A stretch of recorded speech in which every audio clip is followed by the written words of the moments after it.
இன்றைக்கு கட்சி ஆரம்பித்தாலே அடுத்த முதலமைச்சர் இவர்தான் என்று ஊடகங்களே வலிந்து வலிந்து செய்தியை ஊதி பூதாகரப்படுத்துகிறார்கள். இன்னும் ஒரு தேர்தலில் கூட நிற்கவில்லை. வாக்குகள் எவ்வளவு என்பது யாருக்கும் தெரியாது. ஆனாலும் இந்த சமூகமும் இந்த ஊடகமும் எத்தகைய அணுகுமுறைகளை கொண்டிருக்கின்றன என்பதை நீங்கள் புரிந்து கொள்ள வேண்டும். ஒரு கட்சிக்கு வாக்கு வங்கி எவ்வளவு முக்கியமானது, அதன் அடிப்படையில் தான் ஒரு கூட்டணி தீர்மானிக்கப்படும். இப்போ ஒரு நாடாளுமன்ற தொகுதியிலே 40,000 வாக்குகள் வாங்கினால் கூட அதை பெரிய கட்சி என்று இன்றைக்கு எல்லோரும் போற்றுகிறார்கள்.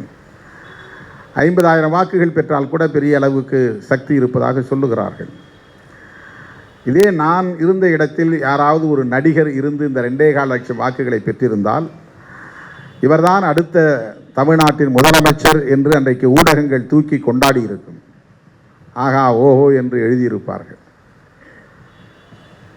நம்மை அப்போது யாரும் கண்டுகொள்ளவே இல்லை. அதை ஒரு பொருட்டாகவே எடுத்துக்கொள்ளவில்லை. அதை ஒரு விவாதமாக்கவில்லை. அதை ஆய்வுக்கு உட்படுத்தவில்லை. அதை கட்டுரையாக எழுதவில்லை. அதற்கு ஒரு முக்கியத்துவம் அளிக்கப்படவில்லை.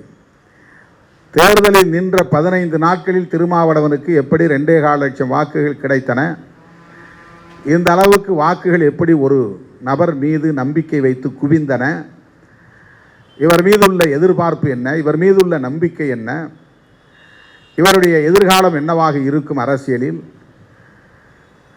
என்றெல்லாம் யாரும் பேசவில்லை. எங்கோ 8வது பக்கத்திலே 16வது பக்கத்திலே ஒரு செய்தியாக போட்டார்களே தவிர வன்முறைகள் நடந்தது என்பதை முதல் பக்கத்தில் போட்டு விடுதலை சிறுத்தைகளே வன்முறையாளர்கள் என்பதைப் போல ஒரு தோற்றத்தை உருவாக்கினார்களே தவிர நமக்கு பாசிட்டிவாக எந்த செய்தியும் அன்றைய ஊடகங்கள் வெளியிடவில்லை, விவாதிக்கவில்லை.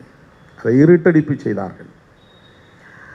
அடுத்து நடந்த 2004ஆம் ஆண்டு பொதுத் தேர்தலில், நாடாளுமன்ற பொதுத் தேர்தலில் மூப்பனார் இல்லாத போது நாம் தனியே ஒரு அணியை உருவாக்கி அந்த அணியில் இடம்பெற்ற யாருக்கும் நம்முடைய தொகுதியிலே வாக்குகள் இல்லாத நிலையில் நம்முடைய வாக்குகள் மட்டுமே என்கிற சூழலில் அந்த களத்தில் நாம் நின்றோம். அப்போது 1999 பெற்ற வாக்குகளை விட 30,000 வாக்குகள் கூடுதலாக பெற்றோம். 2,55,000 வாக்குகள் பெற்றோம். அன்றைக்கும் தமிழ்நாட்டு ஊடகங்களோ அரசியல் களத்தில் உள்ளவர்களோ அதை ஒரு பொருட்டாக எடுத்துக்கொள்ளவில்லை. இன்றைக்கு கட்சி ஆரம்பித்தாலே ஆஹா ஓஹோ என்று யூகங்களை எல்லாம் பெரிய பெரிய செய்திகளாக மாற்றுகிறார்கள். இப்போதே 20%, 24% என்றெல்லாம் எழுதுகிறார்கள். அடுத்த முதலமைச்சர் இவர்தான் என்று ஊடகங்களே வரிந்து கட்டிக்கொண்டு வலிந்து வலிந்து செய்தியை ஊதி பூதாகரப்படுத்துகிறார்கள். இன்னும் ஒரு தேர்தலில் கூட நிற்கவில்லை. வாக்குகள் எவ்வளவு என்பது யாருக்கும் தெரியாது. ஆனாலும் இந்த சமூகமும் இந்த ஊடகமும் எத்தகைய அணுகுமுறைகளை கொண்டிருக்கின்றன என்பதை நீங்கள் புரிந்து கொள்ள வேண்டும். இப்படிப்பட்ட இந்த சமூகத்தில் தான் அங்குலம் அங்குலமாக போராடி போராடி போராடி போராடி இன்றைக்கு இந்த அங்கீகாரத்தை நாம் பெற்றிருக்கிறோம்.